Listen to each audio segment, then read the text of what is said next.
vida, es un lugar de pacto, es un lugar de gobierno, es un altar, es una herencia y es un lugar de responsabilidad espiritual. Eso es una casa. Entonces, Dios no mira una casa como la miramos muchas veces nosotros, porque en una casa a veces miramos individuos, pero miramos individuos separados. Pero Dios no mira una casa como individuos separados, sino que Dios mira una estructura donde se forman destinos, se transmiten pactos y se establece gobierno. Por eso leemos donde por primera vez aparece este concepto en la Biblia, el concepto de casa. En la Biblia no es solo un vocabulario, no es solo un tema de vocabulario, sino que el concepto casa es un concepto de revelación progresiva del diseño de nuestro Dios. Por eso la primera aparición del término casa lo acabamos de leer en Génesis capítulo 7, versículo 1, a donde Dios le habla a Noé. Y no de manera individual, porque la Biblia está diciendo que Noé era justo delante de mí en esta generación. Pero si ustedes notan, el varón era justo, pero quien entró al arca fue el varón justo junto con toda su casa. Entonces, quiero que veamos algo importante. Dios no salva individuos aislados. Hay algo que me preocupa muchísimo y que estamos haciendo de una doctrina errónea y que se está predicando mucho y se predica en muchas congregaciones. Se predica por todos lados y se suele decir, es que la salvación es personal. En otras palabras, la salvación se vuelve individualista.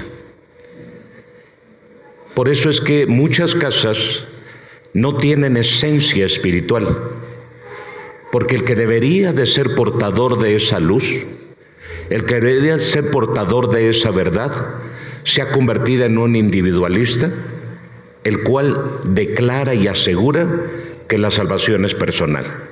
Y cuando vamos a la Biblia descubrimos que esto es falso y que Dios no mira la salvación personal como nosotros la estamos interpretando, como nosotros nos dedicamos a predicarla.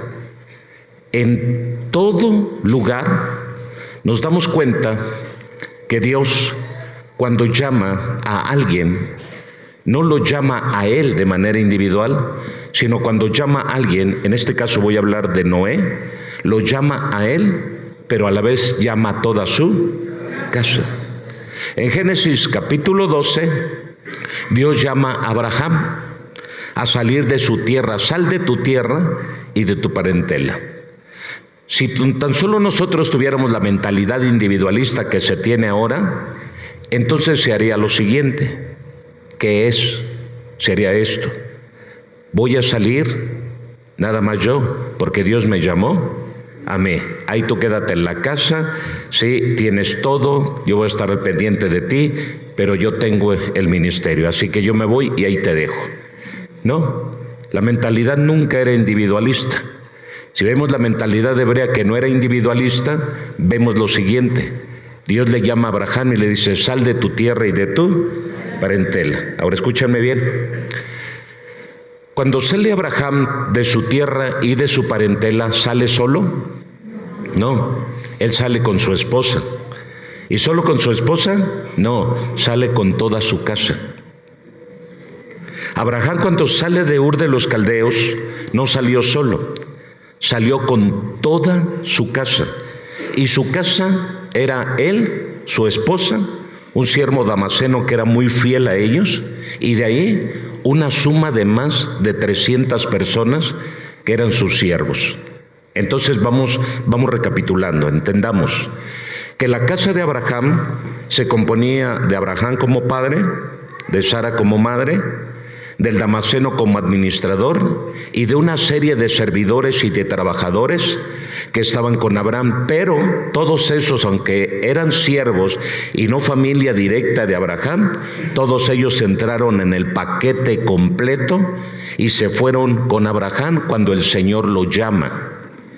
Así que la casa completa de Abraham era él, su esposa y todos sus siervos.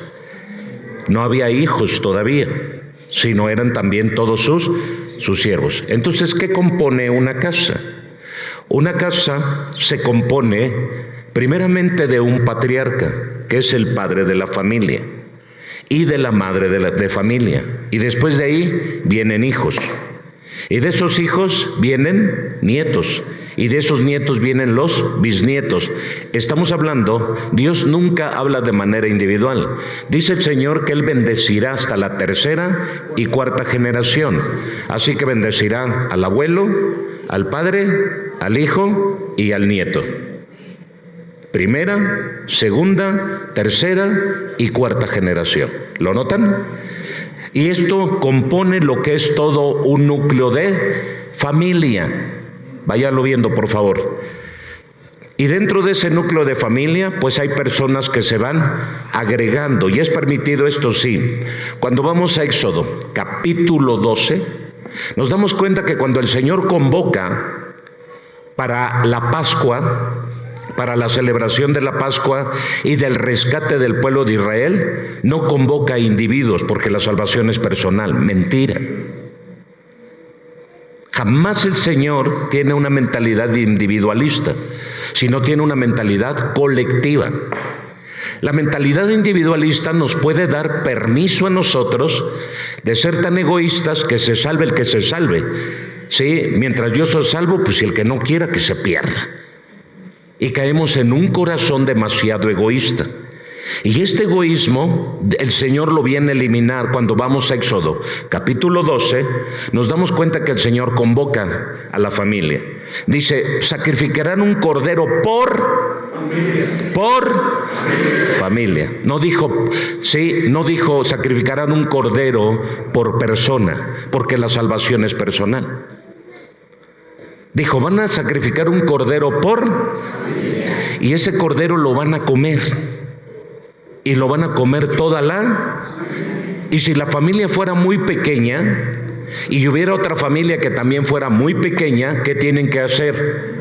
Agreguen a esa familia pequeña, a la familia pequeña y compartan el cordero y termínense el cordero de comer, que se termine todo el cordero, que no quede absolutamente nada. ¿Qué estaba haciendo el Señor? Estaba uniendo familias, porque Dios nunca ha tenido la mentalidad individualista de venir y salvar de manera individual a cada persona. No, de ninguna forma. Ahora, cuando vemos nosotros en Éxodo 12, el Señor no solamente reúne a la familia que es de sangre, que es consanguínea, vienen de la misma descendencia, sino que hace que se añadan otras familias si estas fueran muy pequeñas. Cuando Dios llama a Abraham en Génesis capítulo 12, también Dios hace una promesa, porque en ti serán benditas cada persona de la tierra de manera individual. No, ¿cuál fue la promesa? En ti serán benditas todas las familias de la tierra. Cuando Jesús viene a la tierra y está hablando del reino de Dios, hay algo que llama mi atención. Y entonces dice unas palabras que no tienen sentido por lo que lo estaban acusando, lo estaban calumniando, ¿sí? Estaban hablando mal de él porque él había echado fuera demonios. Y entonces decían, por Belcebú, echa fuera demonios. Y luego Jesús hace mención, si yo por Belcebú echo fuera de demonios, vuestros hijos y vuestra casa, ¿por medio de qué lo echarán? Habló de casa, no habló de manera individual. Número 1. Porque Jesús no estaba diciendo, yo no vengo por mí mismo, ni soy enviado, no, soy único, soy individualista. Él dijo, no, yo vengo de una casa a donde hay un padre y el padre a mí me envió. Yo vengo representando a un padre, no vengo autorrepresentándome. Hoy la autorrepresentación es muy común, por eso hay tanta división, porque la autorrepresentación es más valiosa que lo que verdaderamente debería yo de representar. Y entonces me represento a mí mismo, aparece el machismo en casa. Porque yo soy el varón de la casa y yo soy el que mando. Esto entonces ya no es casa, aquí ya hay división. Y entonces la división dentro de la casa, después dice el Señor Jesús, ¿sí? ¿Qué no sabéis? Si por Belcebú echó fuera demonios, ¿sí? ¿Qué no sabéis que un reino dividido, sí, no permanecerá? Y luego se pasa a lo extraño que les decía yo. ¿A qué se pasa? A decir algo extraño. Y entonces dice, así como una casa dividida no permanecerá, sino que caerá en ruina. ¡Qué tremendo! ¿Se dan cuenta? Y entonces vean que Jesús viene y empieza a comparar el reino de Dios, porque está hablando del reino de Dios y está hablando del reino de Satanás. Pero entre esa charla del reino de Dios y del reino de Satanás, habla de un tercer reino que si no se cuida y se divide, caerá en ruinas. ¡Qué tremendo! Jesús viene hablando de un reino, del reino de Dios. Yo por el reino de Dios, sí, y por el dedo de Dios echo fuera demonios. Y ustedes dicen que por Satanás se echa fuera demonios, pero un reino dividido no puede permanecer. Si Satanás, Belcebú, echa fuera demonios, por Belcebú no puede permanecer. Y luego se pasa a la parte que les digo. Así una casa que si divide no puede permanecer. ¿Qué nivel Dios le da a una casa? El nivel del reino. ¿Lo notan? Es el nivel del reino. Y llama que la casa debería de ser como un reino. Y si es un reino, es porque hay un rey. Y si es un reino, es porque hay quien gobierna dentro de esa casa. Quiere decir que la base y el fundamento de una casa estriba en que debe de haber una persona que es la cabeza de esa casa. En este caso es un patriarca. Y número 2, que sabe gobernar bien. Ahora, nos vamos a Pablo. El apóstol Pablo menciona en una de sus cartas diciendo, si alguien apetece obispado, buena obra desea. Pero para ser uno obispo dentro de la iglesia del Señor, primero debe de ser un buen gobernante dentro de su casa. Y entonces quiere decir que una casa para que sea estable, para que sea duradera, para que sea permanente, para que sea una casa, debe comenzar por un buen gobierno. Porque el mayor problema que tenemos nosotros es la falta de gobierno dentro de casa, porque ya no se sabe quién manda en casa. Esta confusión está escrito en la Biblia. Y esta confusión, vamos a Génesis capítulo 3, versículo 15. Acompáñenme. Vamos por partes. Estoy desmenuzando la pechuga para comer las enchiladas de almuerzo. ¿Vamos bien? Sí, miren ustedes lo que dice. Y pondré enemistad entre tu simiente y la simiente. Esta te herirá en la cabeza y tú le herirás. Repite conmigo, guerra de descendencias. Cuando yo decía, bueno, la mujer va a ser atacada, no. Ya empecé a analizar bien este texto y le pregunté al Espíritu Santo, Señor, ¿acaso la mujer es que iba a ser atacada? En este caso es Israel, la mujer que representa en Apocalipsis, o cómo está aquí. El Señor me dijo, a ver, por favor profundiza. Sí, ¿de dónde proviene la vida y de dónde provienen los hijos? De la mujer. Y realmente, ¿quién forma un hogar? Un matrimonio. El hombre fue primero, pero el hombre no podía formar una familia. Hasta que vino la mujer se formó la familia. Número uno. Número dos, en Israel se toma como descendencia genuina, sí, a la descendencia que viene más de una madre que aquella que viene de un padre. Hoy en día, para identificar una descendencia, sí, la definen por medio de la descendencia de la mujer. ¿Cómo, pastor? No, esto no puede ser. Te lo pruebo, Nuevo Testamento. Jesucristo, para la descendencia de Jesucristo, nosotros venimos de la descendencia de Cristo porque Él es nuestro hermano mayor, pero no tenemos un padre natural, sino hay un padre celestial en el caso de Cristo. Así que por eso se prueba la verdadera de descendencia y genuina descendencia, se prueba del ADN de la madre y no del padre. Por eso es que después tendría yo que meterme al punto a donde dice que el Padre nos adopta y tenemos su ADN para poder ser reconocidos. Por eso ahora somos llamados. Entonces, si eres hijo de Pedro, pero ahora para poder entrar al cielo necesitas ser llamado hijo de Dios. ¿Vamos bien hasta ahí? Así que, es más, hasta la frase lo dice, ¿sí? Hijo de mi hija, hijo de mi hijo, ¿ya lo vieron? O sea, tenemos que analizar que realmente el ADN viene de una madre. ¿Ok? Cuando vemos descendencia, guerra de descendencias, vamos a darnos cuenta de lo que les estoy diciendo. ¿Alguien va recibiendo? Así que tenemos que ir eliminando la mentalidad individualista, porque la mentalidad individualista hace que venga la división dentro del hogar. Y entonces cada persona, llegamos a decir, la salvación es personal, últimamente, si quieres, si no, piérdete, ¿sí? Y entonces parece ser que ya la salvación no la trae Cristo, parece que la salvación y la condenación la decido yo. Parece que la salvación no la trae Dios, yo la decido.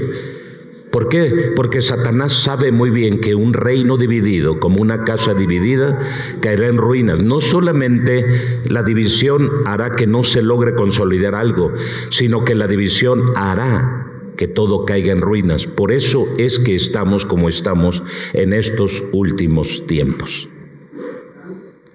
Vamos a ir profundizando más. Esto es solamente en la punta del iceberg, lo que estoy mencionando. Vamos adelante. Por favor, entienda que una casa es una unidad de vida, debería de ser una unidad de vida, un lugar de pacto, un lugar de gobierno, un altar, una herencia y una responsabilidad espiritual.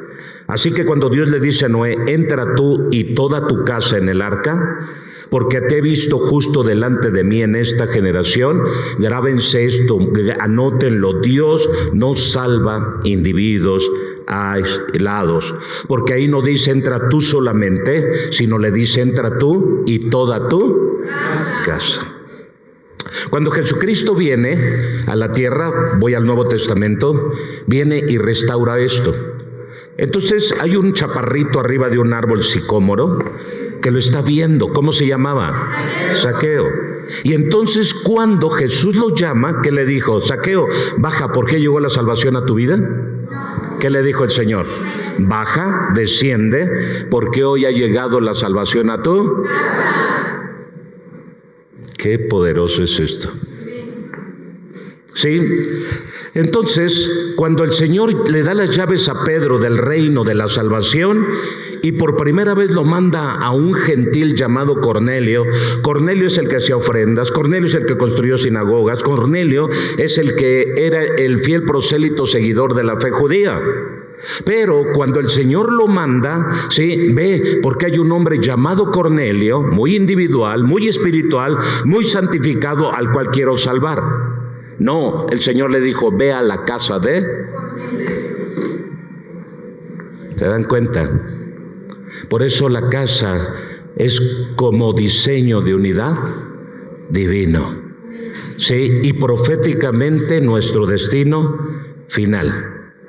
Voy a otro pasaje, estoy solo en la introducción, Juan 14, versículo 1 en adelante. Por favor, vayan entendiendo, quédense con el concepto casa.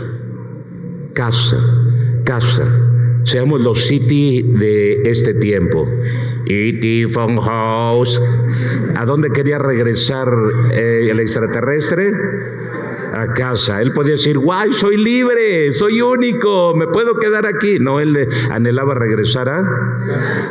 Y entonces Jesús, cuando quiere regresar, ¿a dónde quiere regresar? A casa. Jesús tenía anhelos de regresar a casa. Vean, ¿qué les dijo Jesús aquí a los discípulos? No se turbe vuestro corazón ni tenga miedo. ¿Creéis en Dios? ¿Creéis también en? Ahora vean, versículo 2.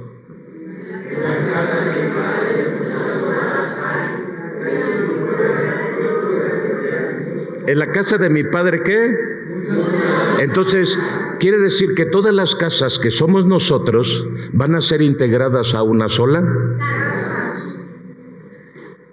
Está diciendo, en la casa de mi Padre hay, voy a decirlo en un término como aquí en el pueblo, en el terreno de mi Padre, en la hectárea de mi Padre, muchas moradas. Porque casa significa herencia. Casa también significa ¿qué? Herencia. En la hectárea de mi Padre, muchas moradas hay. ¿Han visto que, por ejemplo, aquí en la ciudad hay un padre de familia que heredó a sus hijos lo que era de él, su casita? Y en 300 metros cuadrados hay como 10 casas o 10 departamentos construidos. Es como lo mismo de aquí. Pero esa casa, ¿de quién es? Es de mi Padre. Y a ti se te dio un pedacito de... A ver, aquí somos 4 hijos. Vamos a construir. Primer piso vive papá y mamá. Segundo piso vive el hijo mayor. Tercer piso el que sigue. Cuarto piso el más chocoyote. Y el quinto piso el chocoyote. ¿Sí o no? Así es la herencia. Imaginen ustedes lo que Jesús está diciendo aquí. En la casa de mi Padre, en las hectáreas de mi Padre, muchas moradas hay. ¿Vamos bien? Muchas moradas hay. ¿Y esas moradas qué son? Casas, ahí es en plural. Pero cuando habla del Padre está hablando de una sola casa. Cuando ya habla de nosotros, habla de muchas moradas. ¿Sí? Quiere decir, aquí moro, pero no soy propietario. Porque el propietario es mí. Vamos tratando de entender. Así que aquí se establece un principio eterno. La salvación, ¿cómo opera? Repitan conmigo, la salvación opera en dimensiones corporativas y no solo individuales. Y el principio implícito de esto está en Génesis capítulo 7, versículo 1. Entra tú, individual, y toda tu casa, plural. Sí, es verdad, la salvación es personal, pero implica que toda la casa entre. Mientras el Señor está diciéndote esa salvación, a ver, entra tú, sí, pero también que entre toda tú. Así que no estés pensando individualistamente, egoístamente, en que con que entre yo, como dice ese dicho, ¿no? Mientras coman mis dientes, aunque no mis parientes. ¿Qué quiere decir? Que se ha desatado un espíritu muy egoísta. Somos muy egoístas. Somos muy individualistas. Y ese individualismo nos ha afectado. Somos muy independientes. Dios desde el principio no creó esto, el individualismo. Porque el individualismo es bueno que Adán esté.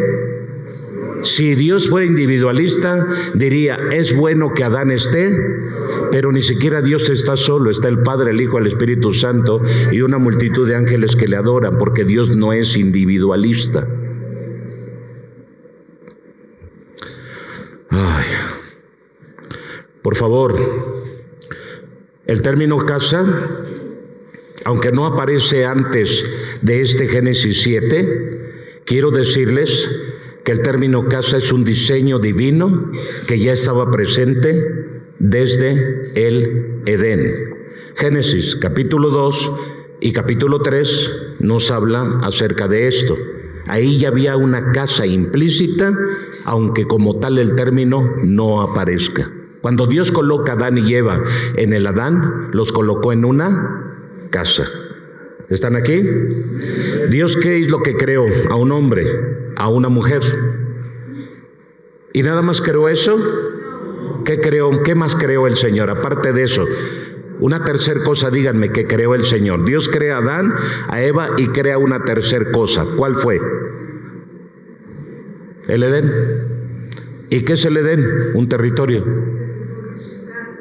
Así que crea un matrimonio y crea una propiedad. ¿Y en qué se convierte eso? En una casa.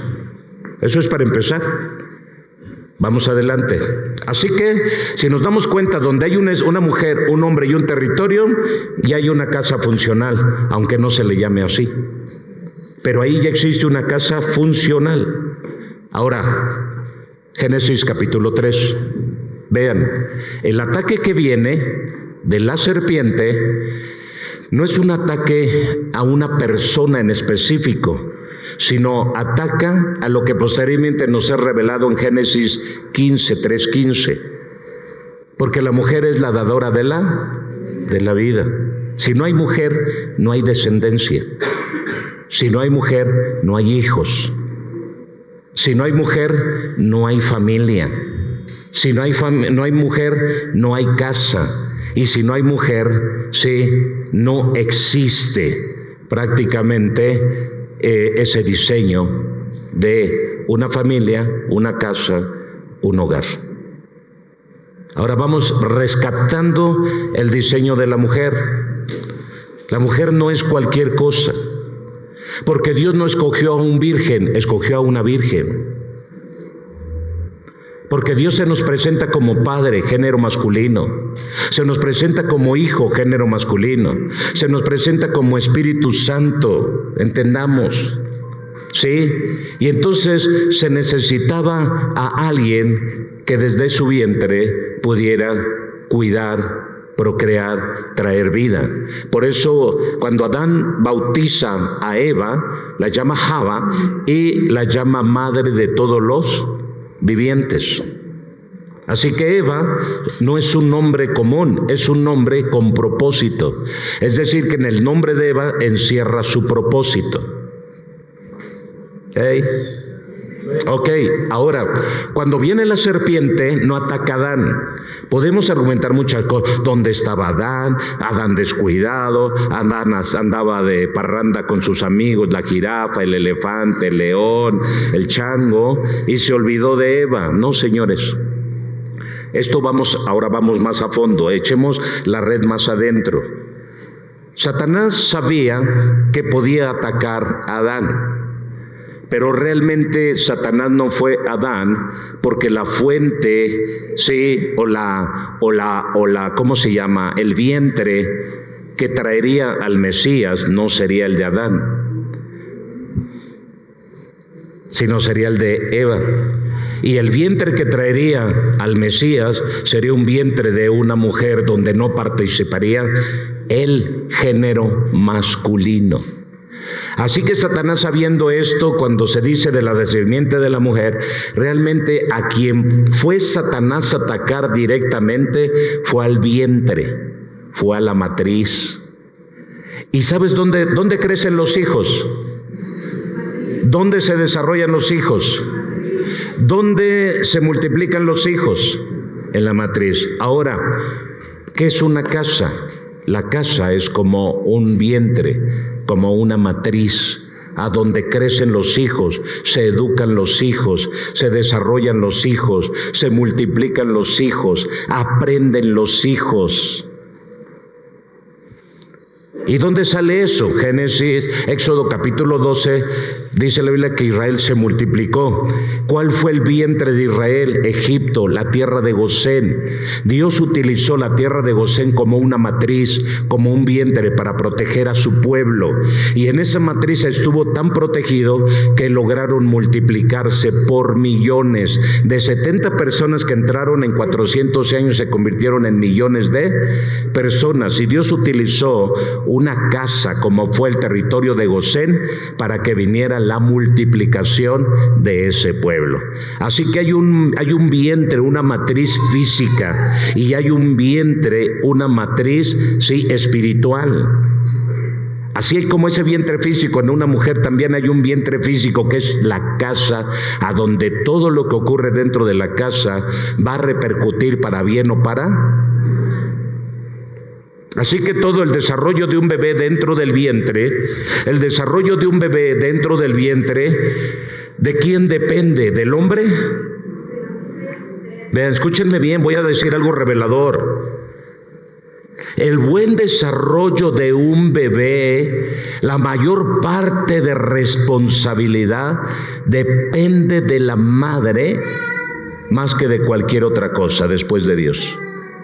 Porque la madre se tiene que vitaminar, se tiene que cuidar, tiene que descansar, se tiene que alimentar bien, tiene que checarse, tiene que estar vigilando el desarrollo y crecimiento de ese bebé, porque el responsable es la madre. Por eso Dios habla de la iglesia como una madre. Y la iglesia también a la vez es como una esposa, porque la iglesia tiene la función doble de esposa y de madre. La iglesia es esposa porque se tiene que estar reproduciendo y multiplicando. De madre porque lo que reproduzca lo tienes que gobernar, lo tienes que cuidar, lo tienes que educar y tienes que estar al pendiente de ellos, de su salud y de su vida. ¡Ey! Ahora, dentro de una casa haces lo mismo. Repite conmigo, mi casa no solo es una estructura física, es un vientre, una matriz donde se desarrolla la vida, crece la vida, avanza la vida, se multiplica la vida. Oh.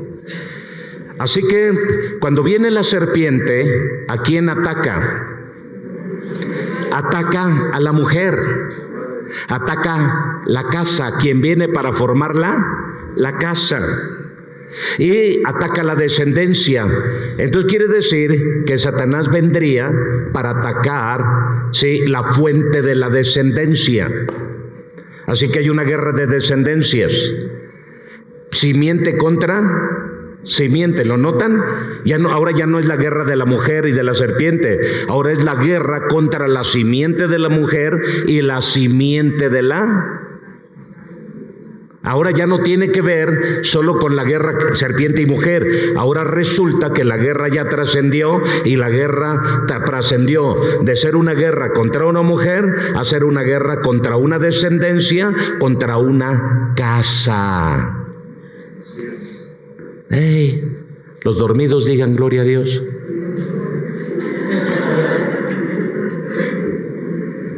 La serpiente, quiero que escuchen, ya voy a terminar. La serpiente no solo ataca a Eva, sino lo que viene a hacer la serpiente es atacar al sistema completo de la casa. Porque lo que hace la serpiente es, viene la serpiente para destruir el pacto, para destruir la identidad de la casa, el orden de la casa, la comunión de la casa y la descendencia de la casa. Y entonces esto que me confirma, lo que ya les decía en un principio, que la casa ya existía. ¿Y cómo existía? Como una unidad espiritual. Aunque el término aún no se había revelado explícitamente, la casa es una unidad de pacto. Primeramente es el pacto entre el hombre y después es el pacto entre los padres y los hijos. Así que la casa es una unidad espiritual, aleluya. La casa es una unidad de pacto. Cuando Dios trata con Abraham, no lo trata solo como individuo, sino que lo trata como cabeza de una casa. Génesis capítulo 12, versículo 3, vamos a leerlo. A Abraham lo trata como cabeza de una casa. Bendeciré a los que te bendijeren y a los que te maldijeren maldeciré, y serán benditas en ti todas las familias de la tierra. Todo el que te bendiga a ti, toda la familia alcanzará bendición. Todo el que te maldiga a ti, todas las demás alcanzarán maldición, porque a ti te pongo como cabeza de la casa. Así que quiero decirles algo más. La bendición no termina en Abraham, sino que la bendición fluye hacia la casa. Pero no solo fluye hacia la casa, sino fluye hacia el linaje y fluye hacia las generaciones. En ti serán benditas todas las familias de la tierra. Miren, por eso dice Génesis 18:19. ¿Qué haría Abraham? Haría esto. Génesis 18:19. Dice la Escritura así, vamos a leerlo. Porque yo sé que mandará a sus y a su, después de que guarden el camino de, haciendo justicia ahí, para que haga venir Jehová sobre Abraham lo que ha hablado acerca de. Así que mandará no solo a su casa que él funda con Isaac, sino también mandará, ¿sí?, a sus hijos que están en su casa y a los hijos de sus hijos y a todas las familias sobre la faz de la tierra que representan su casa. Entonces ahí está hablando de dos casas: la casa que en lo natural fundas y la casa que será fundada en lo postrero. ¿Tus hijos fundarán casas después de la tuya? ¿Tus nietos fundarán casa después de la tuya? ¿Tus bisnietos fundarán casa después de la tuya? Claro que sí. Ahora te pregunto, de acuerdo a como tú fundamentaste tu casa, así será fundamentada la de tus hijos, la de tus nietos y la de tus bisnietos. Así que esa casa, si fue exitosa esa casa, ¿qué le espera a tus bisnietos? Pero si la casa que tú tienes actualmente está en fracaso, no tiene gobierno, no tiene pacto, no tiene altar, dime cómo va a ser la casa de tus bisnietos. Te voy a decir algo, probablemente ni exista. Probablemente ni llegue a existir esa casa. Porque lo que no fundamentes ahorita, dice que una casa dividida caerá en, es decir, desaparecerá del mapa. Es muy duro esto, pero es una realidad. Ahora escúchame bien, entonces, ¿cuál es el principio de esta enseñanza? Que una casa se convierte en territorio de pacto cuando alguien asume gobierno espiritual delante de Dios. Así que la casa de Abraham se convierte en una casa de pacto cuando al que se le delega la responsabilidad asume la responsabilidad y el compromiso de ser un buen gobernante. Porque todo comienza con el gobierno. Vean, muchas casas destruidas es por la falta de gobierno. Papá ausente, mamá ausente. Porque papá y mamá tienen que trabajar y los hijos crecen solos como caballitos salvajes. No hay gobierno. Y donde no hay gobierno, muchos hijos están destruidos emocionalmente. Por eso el hombre tiene que hacer su chamba de que cuando hay hijos pequeños, debe de esforzarse. ¿Por qué? Por traer lo necesario a la casa para que mamá se dedique a cuidar a los hijos. El fruto de ese amor, de esa relación. Pero cuando los dos decían, no, yo no cuido a los hijos, tú los cuidas un rato, yo otro, entonces ahí no hay gobierno. Y muy probablemente esa casa, muy tarde que temprano, va a ser una casa en ruinas, una casa destruida, hijas prostitutas, hijas con hijos que no deseados, no planeados, adelantándose a los hechos, hijos drogadictos, hijos ladrones, hijos mentirosos, hijos con conductas reprobadas. ¿Están aquí? ¿Por qué razón? Porque papá y mamá están ausentes. Y muchas veces papá y mamá están presentes, pero todo el tiempo peleando, discutiendo. No hay gobierno, no hay dominio propio, no hay control sobre su propio espíritu, sobre sus emociones. ¿Cómo serán esos hijos? Con muchos problemas. ¿Sí? ¿Ok? ¿Vamos bien? Ok, entonces, vemos nosotros que este principio, la casa se convierte en un territorio de pacto cuando alguien asume gobierno espiritual delante de Dios. Quiere decir que una casa camine bien en unidad, debe haber alguien que se comprometa con Dios a seguir la ley de Dios para transmitirla a sus generaciones. Una casa sin Dios es una casa dividida que muy probablemente caerá en ruinas.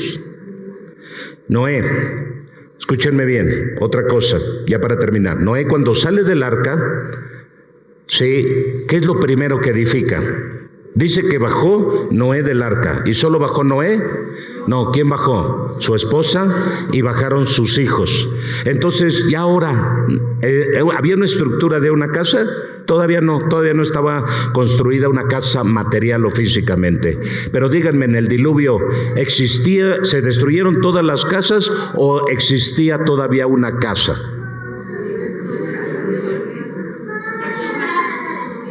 Existía la casa de Noé. Entonces, ¿qué quiere decir? Que la casa no es la estructura material o física solamente, sino la casa la conforma padre, madre e hijos. Donde hay padre, madre, hijos, hay casa, aunque no haya una construcción.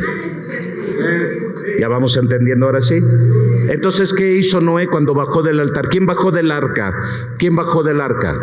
Bajó Noé, bajó su esposa, bajaron sus 3 hijos y bajaron sus 8 personas. Bajó la casa de... ¿Qué es lo primero que construyó Noé al bajar del arca? Un altar. Es lo primero que construyó. En una casa, si no se construye un altar en una casa, esa casa caerá en ruinas. Número 1, en una casa debe de haber primeramente quien gobierne, autoridad y respeto. ¿Qué es lo que más se ha perdido en una casa? ¿Por qué se pierde el respeto? Porque Satanás sabe que si logra dividir la casa y hacer que no haya respeto en esa casa, ni del esposo para la esposa, ni de la esposa para el esposo, ni de los hijos para los padres, ya ganó mucho terreno. Porque Satanás no viene a destruir individuos, viene a destruir casas. Y entonces, ¿qué hace Noé cuando baja del arca con su familia? ¿Sí? Entonces, ¿había casa después del diluvio? Sí, y era la casa de Noé. ¿Y qué hizo Noé? Levantó un altar. Cuando Abraham hace el pacto con Dios, ¿qué es lo primero que levanta Abraham? Un altar. Cuando Job santificaba a sus hijos, ¿qué levantó primero cuando santificaba a sus hijos? Levantó un altar para ofrecer sacrificio por ellos. Job, ¿qué fue lo primero que hacía? Sí, en casa. Orar y levantar, ¿qué?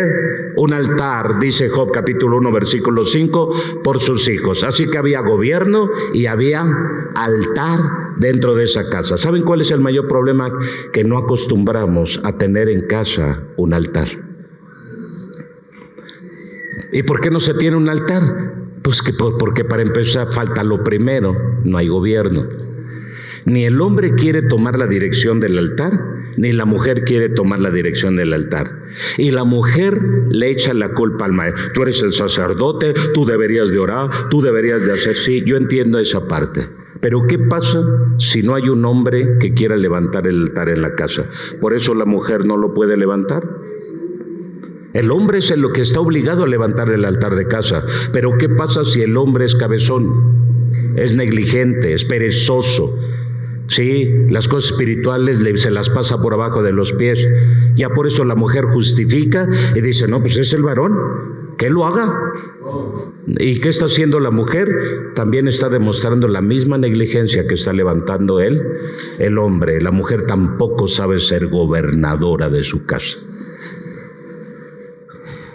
Entonces ambos son un par de fracasados, de mediocres, de conformistas en la vida. Mujer, tú eres autoridad dentro de tu casa y por ti viene la descendencia y por ti viene la vida. ¿Me entiendes? Así que por lo tanto toma tu lugar y toma tu autoridad. Si el hombre no levanta el altar en casa y no es el máximo gobernante en casa, que debería de serlo, toma su lugar en lo que despierta, toma su lugar en lo que se espabila, toma su lugar en lo que entran los celos a él de decir, ay, mi esposa está tomando autoridad en la casa, no la voy a dejar, me voy a poner las pilas. Provócalo a celos, dice la Biblia. Provócalo a celos. Provócalo a celos. ¿Para qué? Para que se ponga las pilas. No lo provoques a ira, provócalo a celos. Eso es bíblico, sí. Mujeres pueden provocar a celos a su marido para que se vuelvan los sacerdotes de la casa, los gobernantes de la casa, los que tomen la iniciativa dentro de la casa, porque el hombre es la cabeza de la mujer dentro de la casa y de los hijos, por supuesto. Pero a falta de hombre hay una mujer. Bien, estemos de pie. Esta es la primera parte de la enseñanza como introducción. Continuamos ahorita en el segundo servicio con el mismo tema, sí, pero profundizando más acerca de la casa como unidad, sí, de diseño divino.